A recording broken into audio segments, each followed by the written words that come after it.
अस्सलाम वालेकुम दोस्तों, कैसे हो? मुझे उम्मीद है कि आप सब सही हो गए। आज तो हम बात करने वाले हैं, काफ़ी ज़्यादा इंपॉर्टेंट जानकारी आपको देने वाले हैं, जो कि वीज़ा। और हम बात करेंगे यहाँ पे गिरफ्तारी, चेकिंग और कुछ लोगों को डिपोर्ट किया जाएगा कुवैत से। और यहाँ पे बात करेंगे कुछ जगह की फ़्लाइट जो है वो बंद कर दी गई है कुवैत से, जो कि आप सफ़र नहीं कर पाएंगे। लगभग काफ़ी ज़्यादा इंपॉर्टेंट आपको खबरें इस वीडियो के अंदर मिलने वाली हैं, तो आप वीडियो को शुरू से लेकर आखिर तक देखते रहें।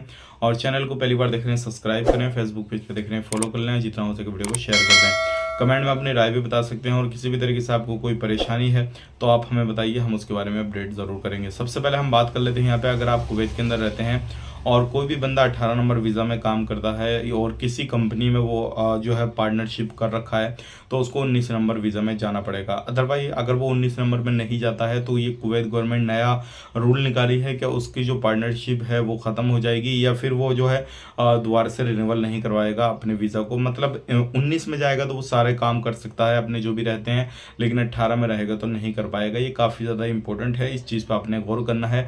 अगर आप किसी भी कंपनी में पार्टनरशिप वगैरह करते हैं तो ये आपके लिए ज़रूरी है। अब बात कर लेते हैं, कुवैत सरकार ने जो है ढाका के लिए फ़्लाइटों को बंद कर दिया है, यानी कि बांग्लादेश के लिए। क्योंकि आपको मालूम है बांग्लादेश के अंदर काफ़ी ज़्यादा हालात ख़राब हैं। शेख हसीना जो वहाँ की प्रधानमंत्री रह चुकी हैं काफ़ी समय से, लगभग 10-15 साल से वही रेगुलर प्रधानमंत्री रह रही थी। अब जो है वो पूरे तरीके से वहाँ पे उन्होंने इस्तीफ़ा दे दिया। बांग्लादेश के अंदर काफ़ी ज़्यादा हालत ख़राब देखते हुए कुवैत सरकार ने डिसीजन लिया है कि वहाँ की ढाका की जो फ़्लाइट हैं वो पूरी तरीके से बंद की जाएँ। वहाँ पे बहुत सारे लोग जो है प्रदर्शन वगैरह कर रहे हैं, सारी चीज़ें हो रही हैं। और शेख हसीना इंडिया के अंदर आ चुकी है। अब यहाँ पे कितने दिन रहती हैं और क्या होता है क्या नहीं है, वहाँ से इस्तीफ़ा दे के ये जो है वहाँ से निकल गई हैं। इनके बारे में आपका क्या कहना है, कमेंट करके बताइएगा। अब बात कर लेते हैं, यहाँ पे बहुत सारे लोग हमारे बांग्लादेशी भाई जो कुवैत के अंदर हैं, उनका कहना ये है कि अभी हम दूसरी जगह जा सकते हैं या नहीं जा सकते हैं। जैसे कि एक जगह फ़्लाइट जो है वो रद्द की गई है। तो देखिए, मैं आपको बताना चाहूँगा, पूरे देश की अभी जो है हालत काफ़ी ज़्यादा ख़राब है। आपको बेहतर यही रहेगा अभी आप कुवैत के अंदर ही काम करते रहिए। अभी जब हालत पूरे तरीके से सुधर जाएँ और पूरे तरीके से मामला शांत हो जाए और पब्लिक अपने कामकाज में लग जाए, जब प्रदर्शन वगैरह भी चारों तरफ चल रहे हैं, जो मौत जीत हो रही है अभी, क्योंकि अभी लगभग सैकड़ों में लोग भी मारे जा चुके हैं, यानी कि आर्मी भी मारी जा रही है, आवाम जो है वो भी मारी जा रही है। पूरे तरीके से जो है हालत ख़राब हो रहे हैं बांग्लादेश के। तो फिलहाल में न जाएँ तो आपके लिए बेहतर रहेगा, क्योंकि फ़्लाइटें भी इसलिए ही बंद की गई हैं।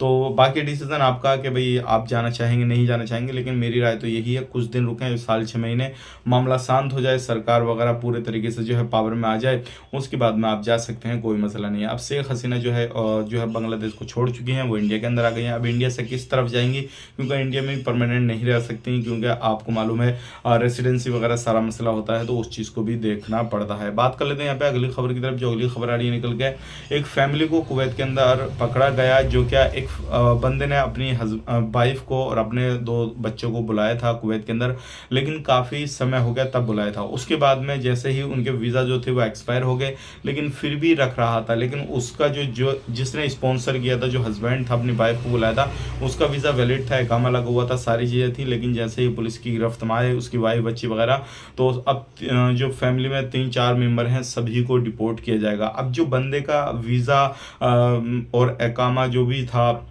पूरे तरीके से वैलिड था, सब कुछ सही था, लेकिन जो उसने फैमिली को स्पॉन्सर किया था, ये कुवैत में अब कानून निकल चुका है, जो भी बंदा स्पॉन्सर करेगा और अगर किसी ने भी स्पॉन्सर किया और वो बंदा रिन्यूअल नहीं करवाया या फिर किसी भी तरीके से जो है वो फैमिली नहीं भेज पाया अपने देश, और वो इलीगल तरीके से वहीं पर रहना शुरू कर दिए, तो पूरे परिवार को जिनको स्पॉन्सर किया होगा उनको, और जिसने किया होगा उसको, सबको कुवैत से डिपोर्ट किया जाएगा। ये कानून बन चुका है, तो इस चीज़ पर आपने ध्यान देना है। अगर आप फैमिली कुवैत के अंदर रखते हैं और बुलाना चाहते हैं, एक्सपायरी हो गई है उनकी किसी भी तरीके से, तो आप उसको रिन्यूअल कराएं, या फिर आप अपना बोरिया बिस्तर बांध के वहां से निकल जाएं, क्योंकि ये अब तो कानून के हिसाब से आपको निकाला ही जाएगा। इस चीज़ का ध्यान रखिएगा।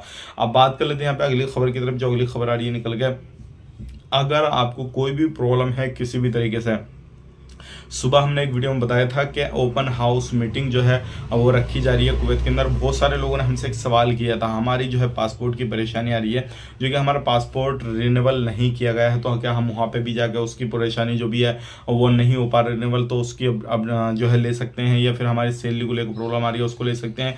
तो देखिए, ओपन हाउस मीटिंग का मतलब यही है, लेकिन एक चीज़ शर्त है इसमें कि आप इंडिया के हैं, तो इंडियन एम्बेसी जब मीटिंग रख रही है तभी आपको जो है वहाँ पर मदद मिल सकती है। अगर आप बांग्लादेश पाकिस्तान, नेपाल और अलग कंट्रियों के हैं तो फिर इंडियन एम्बेसी से आप मदद नहीं ले पाएंगे, क्योंकि इंडियन एम्बेसी सिर्फ और सिर्फ इंडिया लोगों की मदद करेगी। इस चीज़ का ध्यान रखिएगा, जिस कंट्री की एम्बेसी है वो सिर्फ और सिर्फ उन्हीं लोगों की मदद करेगी। तो आपकी कोई भी परेशानी है तो आप जुमेरात के दिन 8 अगस्त को सुबह से ओपन हाउस मीटिंग होने वाली है। आप जा सकते हैं, अपना पूरी प्रॉब्लम उनको शेयर कर सकते हैं, बता सकते हैं, और आपकी पूरे तरीके से इंडियन एम्बेसी मदद करने वाली है। तो ये थी आज की कुछ इंपॉर्टेंट जानकारी जो कि मैंने आपको शेयर कर दी। वीडियो अच्छा लगा, वीडियो को लाइक कर दें, शेयर कर दें, और ऐसे ही जानकारी के लिए हमारे साथ में जुड़े रहें।